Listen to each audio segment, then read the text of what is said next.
Les anciens sages, les moines et les traditions spirituelles comprenaient profondément la nature des émotions.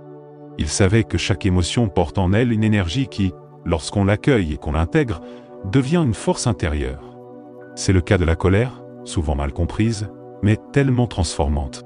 Si tu perds ton calme pour de petites choses, ou si tu te sens constamment tendu, c'est simplement le signe que tu as porté trop de douleur pendant trop longtemps. La colère est devenue ton gardien. Elle se réveille quand ton cœur craint d'être blessé à nouveau. Quand tu as grandi dans un environnement où personne ne te voyait vraiment ou n'écoutait tes émotions, tu as appris à communiquer avec le seul langage qui semblait être entendu, la colère. Avec le temps, tout ce que tu n'as pas pu exprimer, la déception, la peine, ces moments où tu t'es senti invisible, s'est enfoncé dans ton corps. Rien de cela ne disparaît. Cela attend le moindre déclencheur pour remonter.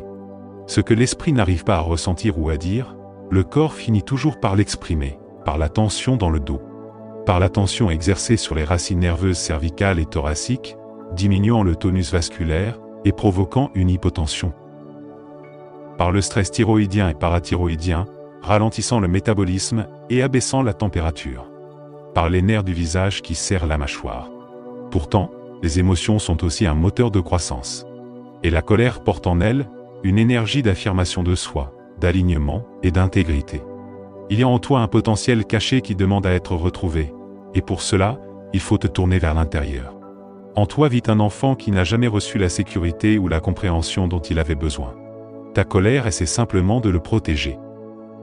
Quand tu commences à reconnaître cette part de toi, à la réconforter et à lui offrir la chaleur qui lui a manqué, quelque chose s'apaise. Ton corps se détend. Tes réactions deviennent plus légères. La colère n'est plus la première à apparaître.